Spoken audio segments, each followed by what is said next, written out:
Dating. It's an endeavor that comes easy to some, whereas for others it's something that doesn't ostensibly pan out, regardless of how much they try.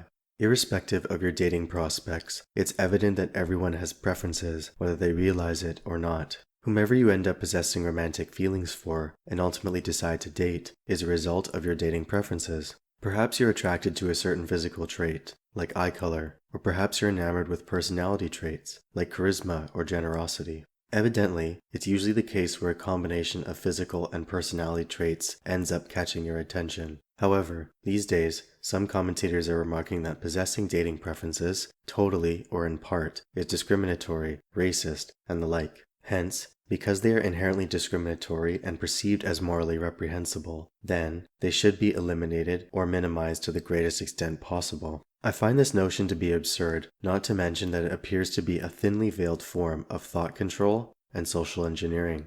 This discussion will serve as a defense of preferences. I will explore the reasons why preferences are necessary, not only for dating, but also for every aspect of life. So, why are preferences necessary? Why should we have them, and how can they help us manifest the life we want for ourselves? Furthermore, what are the negative repercussions of forgoing preferences, totally or in part? Commencing with why preferences are necessary, they're necessary because they enable you to navigate through life and chart the course you desire. We exercise preference instinctively, from seemingly inconsequential choices, like what we want to eat for breakfast, to far more impactful decisions, like who we decide to marry or what career we pursue.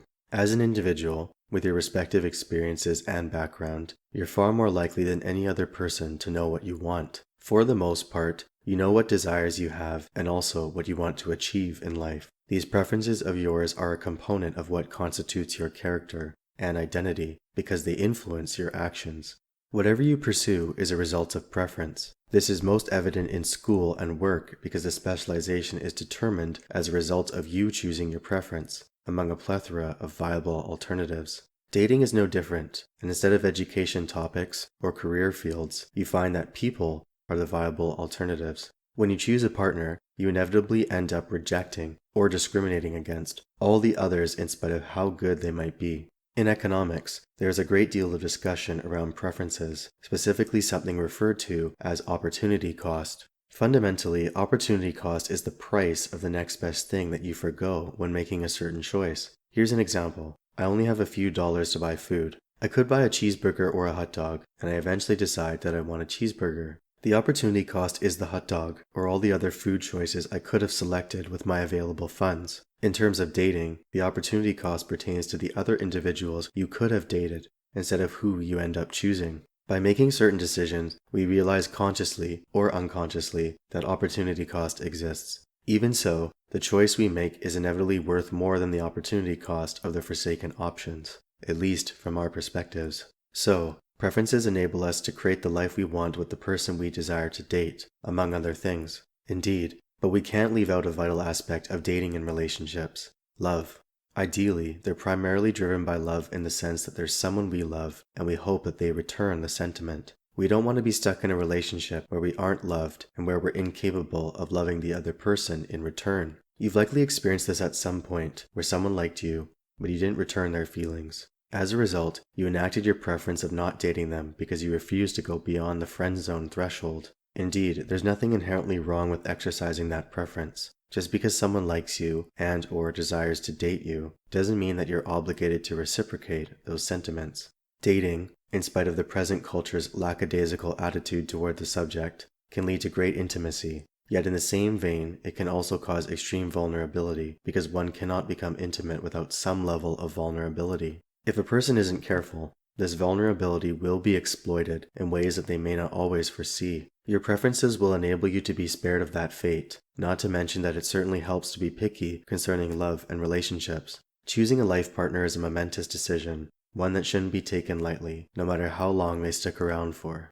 If you still aren't convinced, let's examine the flip side. What if you decide to forsake preferences, totally or in part? Well, the outcome inevitably won't be a positive one. You won't be able to pursue what you want, nor will you create the life you desire. Forsaking your preferences will make you a follower, a person who always needs direction from external sources. We see this phenomenon today with clout chasers, social media addicts, or the non-playable characters, NPCs, who unquestionably consume what the mainstream media is telling them.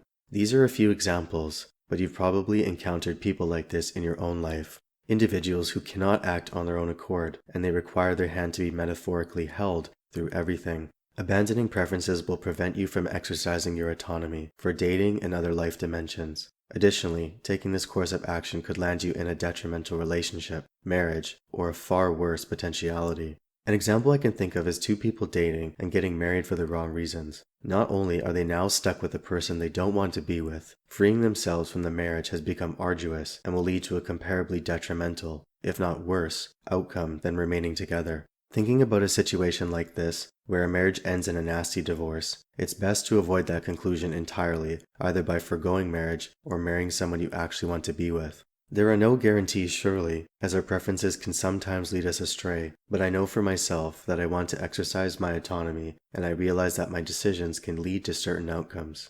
I can't manifest the successful life that I want for myself if I allow others to influence my decisions and dictate it for me. Even if my preferences lead me astray in some manner, I can seek consolation in the fact that I made the decisions which I believed would take me to where I want to be, using the best available information. Ultimately, we must live with the consequences of our actions, whether they lead to glorious or tragic ends. To conclude, having preferences is inherently discriminatory, but there's nothing reprehensible about this fact. Who you choose to date or not date is up to you. People's preferences take numerous forms, as some are based on ideology, like they won't date somebody with certain beliefs, or they must have a comparable value system. Meanwhile, others are based on physical characteristics, like eye or hair color. We could stretch these preferences to races of people. When you choose a partner of a certain race, you inevitably end up discriminating against all the others. Is this fact inherently racist? No. First of all, because although you might be able to date people of all races, you inevitably have to choose one. Whether your partner ends up being the same race as you or not is irrelevant, because you chose them due to certain preferences. Even though interracial couples are far more common now, tribalism has existed throughout human history, and it still persists today. It's no secret that people are drawn to those who are similar in thought and appearance to themselves. Is this inherently wrong? Not necessarily. If we remark that refusing to date certain people is racist and discriminatory, why should we allow other preferences then? What if someone says, I only date tall people, or people with a specific eye color, or people who only meet a certain income threshold? If choosing to date or not date certain people is reprehensible, then, by a reductio ad absurdum, or reduction to absurdity, we cannot allow any of these other preferences.